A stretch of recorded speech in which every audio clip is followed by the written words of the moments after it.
just being special, and we are special, and how God looks at us in a special way, dealt with that.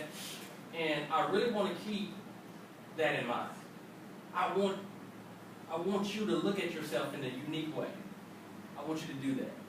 And this week, part 2, we're going to deal with special handling mail. The message series is delivery services. But this week, we want to deal with special handling mail. When you go to the mail place, they have 3 categories. They got priority mail, standard mail, and they have special handling mail. And I looked up the definition of special handling mail, though. And check this out, you guys. Check this out. Look at this. The definition. It says, the handling of 3rd and 4th class mail as first class, though. The handling of 3rd, 4th class mail as first class. I need you to get that. I need for that to really register, because that's how God looks at us. That's how God looks at us. Society would put us in a box, and they would put us in categories based on accomplishments, based on how much money you have, based on how big your house is, how new your car is. Because when you have all of these things in society's eyes, they figure you to be doing pretty good. They figure you to be very blessed because you have a 3,000 square foot house, 3 or 4 cars, and all of the bells and whistles. They're looking at you as blessed because that's what they see and that's what they categorize as being blessed. But God looks at us in a unique way. God looks at us differently than we look at the world, because what good is it for us to have a 3,000 square foot home? What good is it for us to have all the cars? What good is it for us to have the couch and all the stuff that we want, but there's no peace in the home?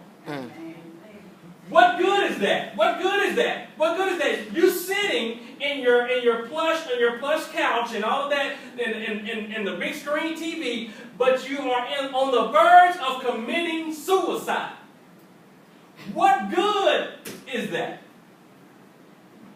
God looks at us as special, a 3rd class individual, a 4th class individual. He looks at us as first class because He created you. And that in which He created, the Bible says that God says we are good. Say good. Good. We have to understand that we are good, and He looks at us as first-class individuals, while the world will categorize us as second class. But who are we trying to please? Who are we trying to make smile? You can't worry about how people perceive or look at you. What makes the difference is how God looks at you. Amen. I need for you to get that, because peer pressure is killing people. Because people are so worried on how people perceive them to be, or if they are liked or not. Who cares?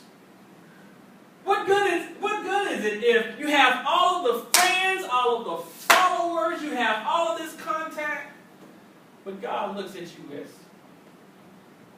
crazy? Because you value the presence of people and what they say and how they say it and how they pump you up. You value that so much instead of how God looks at you. What profit a man if he gain the whole world and loses his soul? What profit is that?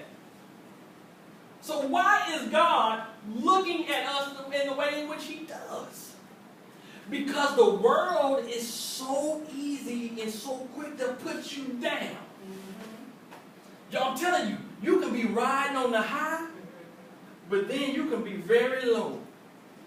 People are fickle. They will pump you up and they will put you down. Yes, yes. I'm telling you. They're running with you, the next thing you know, you're running by yourself. Yes. That's what people do. God made a bold statement. He made a statement that nobody on the earth can make. God says, I will be with you until the very end. Yeah.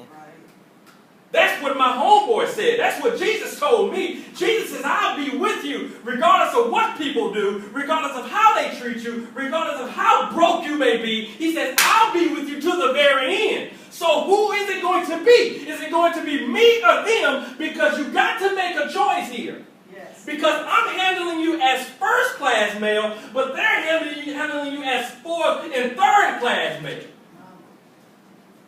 You know what I'm saying? How God looks at you is very important.